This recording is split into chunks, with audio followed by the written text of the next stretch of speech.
I'm Nikeita. I'm so excited, as you can obviously tell. I know I've been gone for a little bit. I'm sorry. Your girl has some personal issues that she kind of had to like handle, you feel me? Like this depression and anxiety thing is really real in my life. As we know, I'm still mourning the loss of my grandmother. Then Mood AF is transitioning to a bunch of different things. I'm trying to balance my work, social life. Like I'm kind of like all over the place, but I need everybody to understand that Mood AF means so much to me, and I'm so thankful for all of the support that you guys give me, all of the love that you give me. I am totally here for it, but I'm back and I'm fucking better, all right? So understand, you're gonna get content. We going into home stretch, fourth quarter. I'm at least giving you guys another 3 or 4 shows.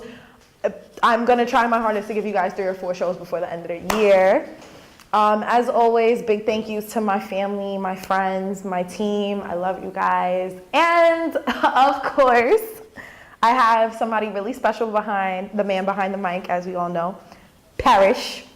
I got P behind the mic today. Again, as we know, episode 6, Nick, was all about me, all about your girl. So I wanted to take a topic that means a lot to me and something that I deal with because it's a trauma, and granted, I'm getting older, so these traumas kind of need to be handled and challenged and spoken about, and I feel like I'm not the only female that has this trauma. So the trauma I'm referring to is women with daddy issues.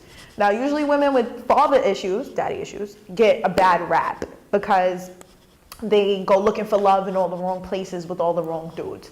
Now, I kind of want to clear that up because that's not always the case. At least for me, I'm not looking for love in all of the wrong places. I just kind of encounter a lot of fuckboys, and then I just kind of be like, all right, well, I want to date you, or okay, well, like I think you're great. And then shit happens, and then shit gets real, and you have to deal with me, and you got to deal with all the fuck shit that I go through on a daily basis.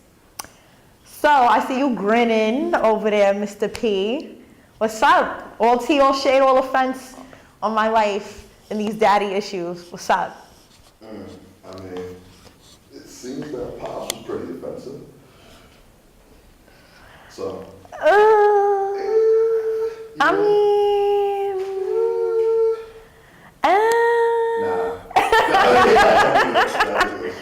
Nah, no disrespect. I think it was disrespect. Nah, my pops definitely did do a lot of disrespectful shit. I'm not even gonna hold you. Like, in my I wrote a piece 2 years ago that was entitled Dear Daddy.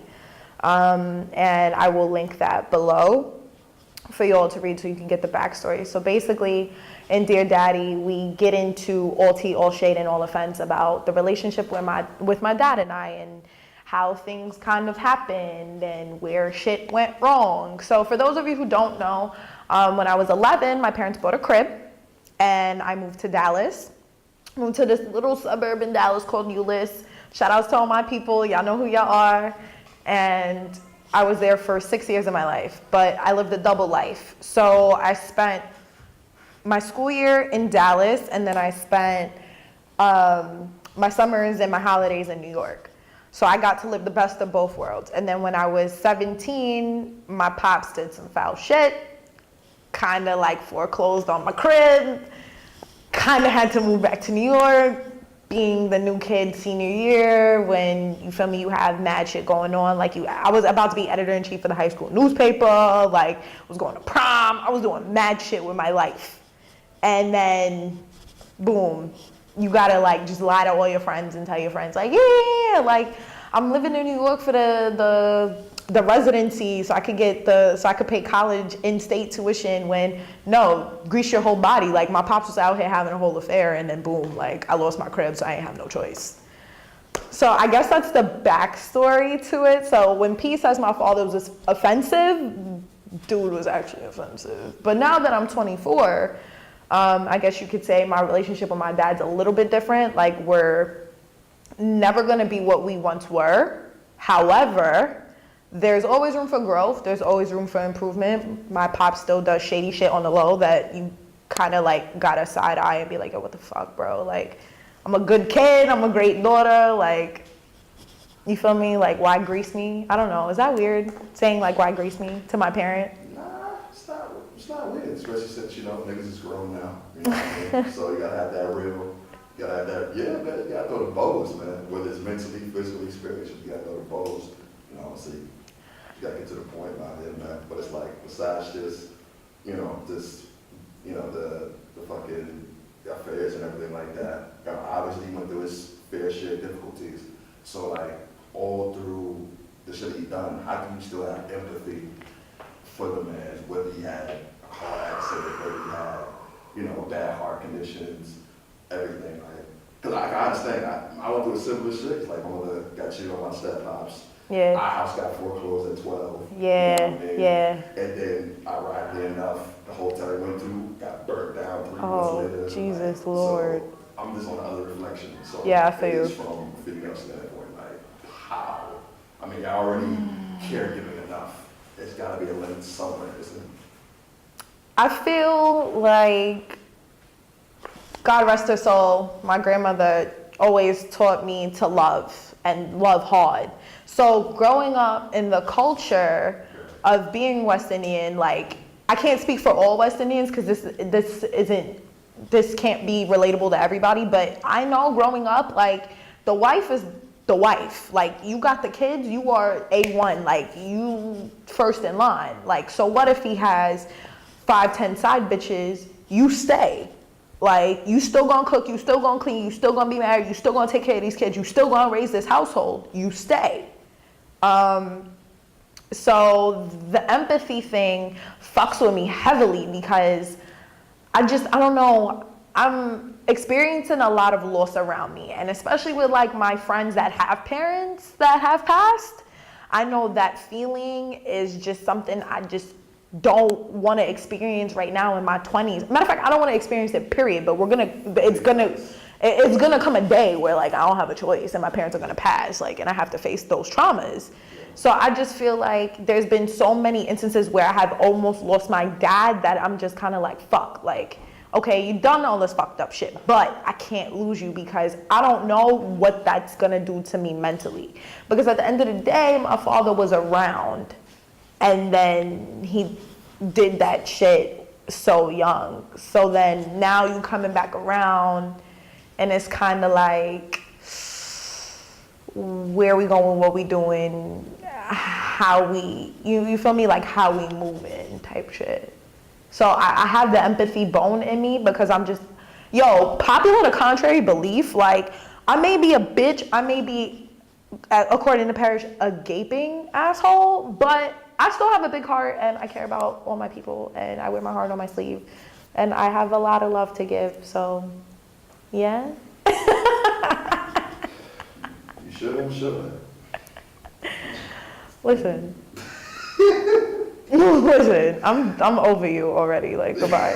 Like, I'm totally over you. I mean, it's important. You know, it's important. Like you said, your pops obviously supposed to be the figure, and you're supposed to mirror whatever you're supposed to be expecting. Oh my God. Whoever you choose that intimacy with, going further down the road and shit. But yeah, because I ain't getting no intimacy now. So man, listen. Leave me alone. Don't come for my life. Man, but it's like, but otherwise you did, like I said, besides the empathy, you actually took time to, at the end of your article, to pen out like an actual letter. Like an actual letter. And you know, and I can, and like you said, at least your pops was around, because because mine was murdered. So I can understand. Shit. Yeah, I can understand that completely. You know what I mean? And I can relate to that letter too, because my sister, though we used to live in Connecticut, they literally penned out a letter to my steppops, who's their father, and they literally said, "Yo, like, I love you, but you go home with mommy, man." Like, yo, mind you, they like 10 years old. You know what I'm saying? Damn, for real? Yeah. Fuck. That's what I'm saying. So I'm like. But I wrote that from the perspective of like 17-year-old me, not necessarily 11-year-old me. Nah, but still, it relates within the same realm. Like, that's true. Whether it's hurt, a woman that is hurt by somebody that's supposed to be care, forgiving, and not unconditional. Right. So I'm like, how in hell it's no matter how much love you give, because Lord, that shit is rare as fuck these days. Like, how is that possible? Yeah, I feel like, I ain't gonna hold you, I feel like my parents take advantage of the fact that I'm a damn good daughter. Like, I don't give them any reason to not feel like I'm not a good daughter. Like, I go to work, I take care of my bills, I stay out of trouble, I do everything that is fucking asked of me. Like, I try to stay out the way, and I don't know, like sometimes I sit down with my dad and I have these talks with him and I'm just kind of like, yo, you still don't get it. Like, I didn't have to forgive you. I did that out of the strength and my peace. Because I never really got, you know what's so crazy? Last summer I went to my pops and I said to him, like, you never apologized for the shit that you did wrong. And I feel like that's where a lot of fathers fuck up at. They fuck up and then don't apologize for the fuck up. So explain to your daughter how you fucked this whole shit up, and the best apology you gonna give her is, if you got hurt, I'm sorry. What the fuck does that even mean? Like, what is a, if you got hurt, I'm sorry? It should be, I hurt you, I'm sorry. You know what I mean? In Rupi Kapoor's book, Milk and Honey, she wrote a poem and it was like, a daughter should never have to beg her father for a relationship. And that shit hit me in my stomach. Cause I'm like yearning for this man. And I feel like women with daddy issues end up turning out to be type A. Not all, but most that I know turn out to be type A, because we have to be so self-resilient. We have to learn how not to depend on a man, because we didn't have a man to show us right from wrong. Like, my relationship of 4 years, for example, this nigga was ringing me through the mud. Like, I'm talking like, you creeping in and out of rooms, you doing whatever the hell it is that you doing, and I'm still sticking with you. I'm sticking with you, why? Because this is what I know. Like, all right, cool, this is my man. I know he doing some fuck shit right now, but I gotta stay and I gotta hold on to that. When in theory, like, it should never be that, but that's unfortunately what it was. And like, at the time that I needed my pops to teach me right from wrong, he wasn't teaching me right from wrong. You know what I mean? Like, I was watching him do his bullshit, and it was happening to me at the same exact time. So because of that, I never really had a good example of what a good boyfriend should be or what a good man should be. Because you know how they give you that whole spiel of the man you should marry should emulate your dad? No. I love my father, but no. No. We can't. I can't marry a man like him. And then being so type A, I hate yes men. So if you yes me to death, I'm going to get bored with you very quickly. Actually, some of you know that by now. No shade. I mean, actually, all shade. So yes, some of you know I'm gonna get bored quickly and I dub you, and then you text me like I miss you, and I'm like, oh, this is awkward. So, I mean, I'm so used to not being like dependent on a man, and I do everything myself, that and this whole oorah, like I'm pro woman, I'm so independent. Yo, sometimes that shit get tiring. Like, sometimes I need a man. Like, sometimes I want a man to do shit for me. Like, you feel me? But I don't know. So maybe I'm just too much. I've chalked it up to that. Listen, like I always tell you, I'm cool with being the fine ass auntie that travels, got hella money, and got a different man every time you see her. I'm totally cool with that. And I don't know why you laughing at that. Like, I'm so serious. Like, if I'm not married by 35, like, I'm totally Gucci with that. That's reasonable. That's reasonable.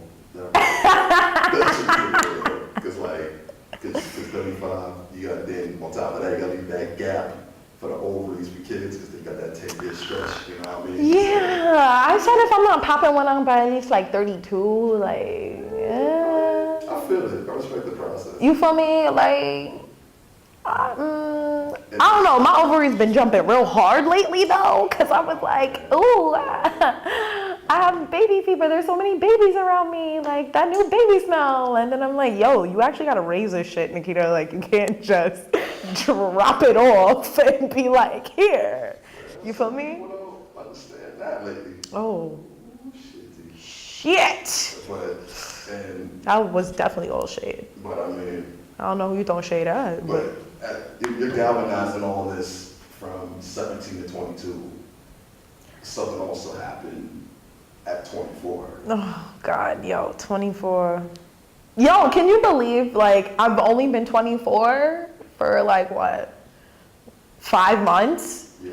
And the amount of shit that's gone on in the last 5 months has been so fucking wild that I'm just like, what are we on? From the same man that you From the swore same man that I swore what?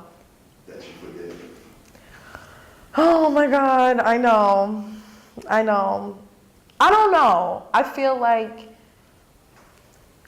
women that have issues with their dads, like there's those who forgive and move on and handle that and can push past it, but even that's broken down into women that forgive and never speak to them again. You just forgiving them for the peace of mind. Then you got the women that are just like, yo, fuck this. Like, you put me through hell and back. I don't need you because you taught me I don't need you. Which is understandable because at the end of the day, I had a mom and a dad for so many years, and then I went to just having a mom. So it's like, your mother can't be your mother and your father. There's certain shit your father gotta teach you. Like, my father needed to teach me about men. Like, my father never taught me how to change a tire. Like, my father never taught me how to fucking change a light bulb. I obviously figured that one out. Like, there was certain shit that I needed my dad to teach me that I felt like once he dropped me off at college, it was just kind of like, yo, all I gotta do is keep your bank account fed, make sure you're good, and then that's it. But that's where I have another issue with my pops. Because it's like, you just bought my love. And I feel like a lot of fathers that come back into women's lives after all this time, that's how they cope. This is the period for buying love, by the way. Okay, don't buy my love. My love cannot be bought. I don't give a shit if you're giving me a $12,000 Cartier love bracelet once a fucking month. Must be nice. Must be nice. Can't relate. I don't care if you're doing that. I need you to be a dad. So I feel like when Nas made Daughters, That's my shit. that shit hit me so hard because I was like, when he said the coolest players and foulest heartbreakers in the world, God gets us back. He makes us have precious little girls. I'm looking at it and I'm like, yo, there's mad fuck niggas I know that now have daughters. And you mad that you have a daughter. But you know why you have a daughter? Because you do fuck shit. So now you need to figure out the algorithm. Shit, maybe I don't want my daughter to be with a man like me. So that's the game my dad is playing now. Like, I need you to be with this type of man. Like, I want you with this type of person. And I can't take any of that for face value. Because it's like, you didn't even show me that. What the fuck? And I peeped that. And at the same time, it's like, you should be fortunate you are that kind of person. Because you could have easily went left. Like, you could have easily been one of these broads on Atlantic or Fulton. Could have easily been parked out like the Shake Shack, you know, shaking the eagle out this bitch. Like, I don't know. I could have been doing wild shit that I never thought of, never imagined, never want to do, never feel like I ever need to do. Especially these days, bro. Yo, these days, like. Yeah, off the cake too. Yo, off the K too, like doing the shrooms, doing the coke. Like, no, I'm not on any of that wave. So it's a weird thing. Like, I love my pops. I think my pops is great. I'm obviously gonna keep trying to build a relationship, but like in relation to that Nas lyric, I'm looking at my dad and like my dad has two other daughters. So it's like, there's 3 of us. You didn't learn, and you got 3 girls. And out of all three girls, I'm the only one that like tolerates your shit. Because the other 2 got step pops that knew better and stepped up. And then I got you, and I was Princess Nikki for umpteen years. And then I got to college, and it was just kind of like, yo, fuck this girl. Like, yo, y'all don't even know. My pops dead ass cut me off when him and my mom's separated. Like, a bitch was upstate, like, living off the oodles and noodles. Like, off the cereal shits, off the Cheney swipes, like, baby boy. How you do me like that, Pops? And I think it's just so foul that there's so many fathers out here that have such wonderful daughters and they don't even realize the potential and the beauty of the woman that they've missed out on raising. Like, I can't lie, like, my dad ain't really, like, between 17 and 24, that's all my mom. Like, I went through so much shit without him. So when 19 came and he got into his accident, I was in that hospital room begging him. Like, a switch flipped in my head. Like, yo, you could have came home and put your dad in a box. So I feel like that's why I overcompensate with him now. I can't speak for all women that have daddy issues, because I know there's women who have very toxic relationships with their dads. Like, yo, their fathers either like sexually abuse them, so whatever traumas that come from that are a thing to deal with. There's women whose fathers took a picture with them when they were a kid just to say that they took a picture with them and dipped out on them, so they don't even know what that is. But my whole issue is the negative connotation behind it. Like, don't say because my father, quote unquote, DK, don't love me, that I'm finding love in all the wrong places through other men, because that's not the case. That's not the situation. It looks like that, yes, because I'm going from dude to dude, or as I like to say, I have a starting five, whatever. Little do people know, like, out of the starting five, like, I'm probably only screwing one and I'm texting the other four. But that's dating though. People don't know the difference.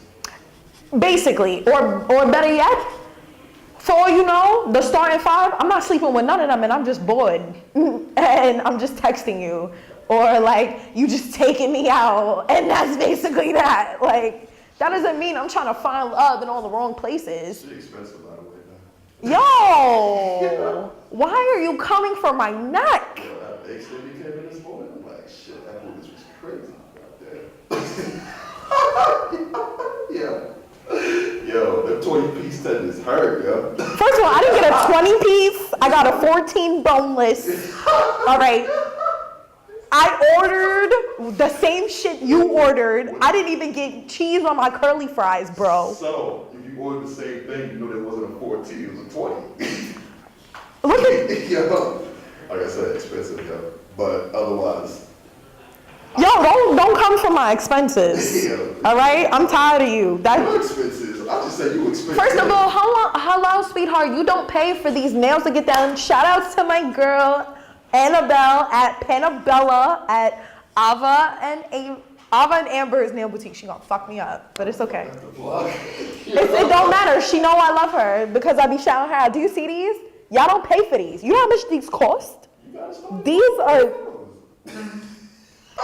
Yo, these niggas don't want to pay for shit these days. They be like, what? Pay for your nails? Are you okay? Like, listen, I like to say this.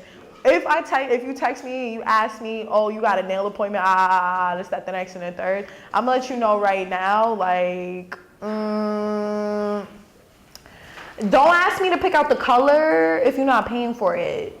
And I'm not cheap, my nails are expensive, okay? I get a gel builder, a full set, or depending on, I could be getting a little filling or whatever. And then I gotta, design them out. You feel me?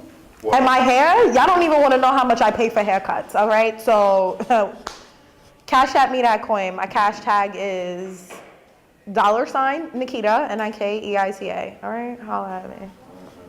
Well, to end this off, obviously as one of the few guys in the room, what would your advice would be in terms of the situation you went through and like damaging, like, for instance, you trying to say damage, how you handle damaged goods, right? No, right? God damn, relax. Because that's what you was getting at. Well, anyway, yo, listen here. That's what you was getting at, Parrish. Nah, not even. No, like, obviously, like, you shoot slippage. So as a guy, how do you properly handle in terms of, because there's no real guidebook to parenting, period. Like, I don't give a fuck who they are. There's only rights and wrongs, you know what I'm saying? So as terms of bringing up a daughter or a young woman in your perspective, what would your advice would be?